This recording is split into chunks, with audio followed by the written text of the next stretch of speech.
Ini kan aduh jadi berat ke arah sana ya. Tapi bagaimana nih dari sisi SR untuk meminimalisir atau mungkin ada aturan tertentu yang memang untuk mencegah itu pada akhirnya?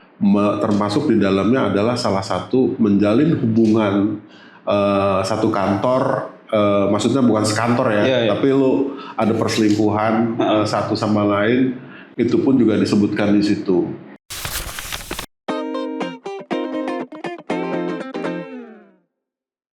Pertanyaan pertama yang paling berbahaya adalah tentang perselingkuhan di kantor. Perselingkuhan di kantor. Yes, itu bukan fenomena, tapi kayaknya bisa jadi sering terjadi, namun tidak diketahui, pastinya tidak diketahui. Tapi itu bisa jadi terjadi buat orang-orang yang bekerja di mungkin di level-level tertentu. Nah, perselingkuhan ini kan jadi berat ke arah sana ya. Tapi bagaimana nih dari sisi SR untuk meminimalisir atau mungkin ada aturan tertentu yang memang untuk mencegah itu pada akhirnya. Karena hal-hal tersebut kemungkinan bisa agak terjadi. Gitu. Gimana pendapatnya, Bro? Perselingkuhan di kantor itu, yang namanya perselingkuhan dimanapun tidak diperbolehkan, tidak dianjurkan. Nah, apalagi kalau kita bahas di kantor, itu banyak pengaruhnya. Kemana-mana lah, itu bisa membawa kemana-mana. Tapi, bagaimana sih upaya-upaya menanggulangi itu? Nah, kembali lagi, di setiap perusahaan tuh pasti punya culture, punya budayanya. Ada yang pagi-pagi itu, ya, sebelum kerja, semua tim itu memberikan komitmen, greetings komitmen. 5 menit atau 10 menit, termasuk di situ salah satunya adalah integritas, dibahas soal itu. Contohnya, gue pernah lihat ada satu showroom sebelum buka bengkelnya atau tokonya, dia ada satu greetings itu dan satu statement, dan gue customer yang pertama gue dengar bahwa tidak ada urusan pribadi yang dibawa ke kantor ini termasuk sampai perselingkuhan. Dan itu menjadi kesalahan berat karena udah melanggar komitmen. Nah, budaya-budaya itu penting. Itu yang pertama. Kita ucapkan pada saat pagi hari bareng-bareng bersama. Kalau itu bisa dilakukan dalam skala showroom ya. Tapi kalau di perusahaan gede ya mungkin per departemennya itu bisa dilakukan hal yang seperti itu. Pertanyaan keduanya begini. Anggaplah sudah terjadi. Tapi secara performa dia bekerja, is oke aja. Masing-masing kayak seolah-olah saling menjaga, tapi kan di luar itu dia ada hubungan. Nah, apakah itu bisa termasuk ranah pribadi masing-masing? Atau malah akan menjadi berbahaya buat di perusahaan?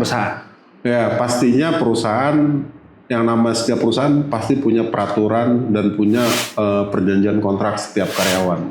Nah, di situ terdapat adalah soal tata tertib, larangan-larangan karyawan ke perusahaan itu seperti apa. Termasuk di dalamnya adalah salah satu menjalin hubungan satu kantor, maksudnya bukan sekantor ya, tapi lu ada perselingkuhan satu sama lain, itu pun juga disebutkan di situ. Nah, kalau udah tegas dari awal udah disampaikan itu, tapi tetap dia masih tetap melakukan dan secara performanya produktif, dua-duanya gitu loh. Perusahaan pasti melihatnya bahwa dua talent ini bagus, tapi dia punya kriteria talent yang harus dipertahankan, tapi dia juga bisa menjadi bagian budaya kerja yang tidak bagus untuk dicontoh sama yang lain gitu loh. Jadi menimbulkan tanda kutip toksik lah untuk lingkungan. Lingkungan kerja yang pada akhirnya menjadi obrolan dan itu menjadi ujung-ujungnya ke productivity, dan perusahaan pun seolah-olah membiarkan kejadian ini tuh jadi kayak lazim aja. Nah, ini yang nggak bagus buat perusahaan. Jadi kayak normalisasi budaya gitu ya. Tapi itu jadi penyebab karena jadi bahan isu. Betul. Nah, gue baca salah satu artikel menyebutkan bahwa 40% perselingkuhan itu terjadi di kantor. Nah, pertanyaannya adalah gini. pertama berarti kan dari sisi SOP ataupun dari sisi HR di situ harus tertulis jelas ya. Iya. Apakah namanya dilarang perselingkuhan atau hubungan bla bla bla gitu ya. Iya. Apa punishment-nya kalau memang terjadi? Kalau gue pengalaman gue itu gue sebutkan ketika di peraturan perusahaan dan di kontrak itu gue susun bertahap. Teguran lisan, teguran tertulis, surat peringatan bahkan sampai PHK.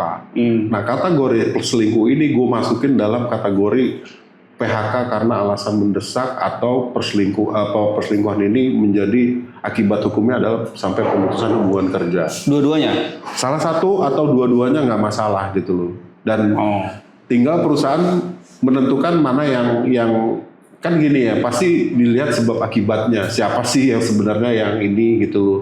Jangan sampai ada bos yang udah berkeluarga sama timnya yang masih single. Nah sebaliknya gitu. Jadi HR ini melihat mana yang memang harus diselesaikan, yang memang mencari solusi untuk sama-sama ke depannya itu sama-sama baik gitu loh. Nah, kalau bosnya yang berselingkuh sama karyawannya? Nah kalau jangan jawab. Kita pertanyaan kedua aja. Oke. Ya lu tahu diri aja. Ya, gitu. Oke. Kita balik lagi kepada job desk si departemen HR gitu ya. Apa batasan-batasannya memang mesti diingatkan atau di reminder kepada tim? Karena kan tadi jelas 40% tuh salah satunya adalah potensi perselingkuhan di area perkantoran. Gitu. Ya, kalau untuk saran gue sih, kalau untuk itu tinggal kembali lagi ke masing-masing pribadi ya. Kalau memang kita simpati sama tim atau sebaliknya tim kita simpati sama pimpinan dan lain-lain, ya lu kembali lagi bahwa ini di sini kita hanya untuk mencari nafkah buat keluarga atau sebaliknya untuk pribadi. Gitu. Tinggal lu. Dan itu ditanamkan dalam peraturan dan value-value perusahaan yang pada akhirnya itu menjadi budaya yang mengalir sendiri. Bahkan ada ketika udah kebentuk menjadi satu sistem yang secara otomatis itu akan menghilangkan, menormalisasi itu. Gitu bro. Itu guys, berarti dari sisi HR berat ya pertanyaannya. Pertama memang harus bikin SOP-nya yang jelas. SOP yang jelas dan bisa diterapkan. Yes. Yang kedua memang harus dipikirkan risk-risknya. Karena ini bagian dari bom waktu aja pada akhirnya. Iya. Kan? Merugikan perusahaan, juga kredibilitas. Bahkan tidak hanya tentang perusahaan, namanya perselingkuhan berarti merugikan keluarga masing-masing. Betul.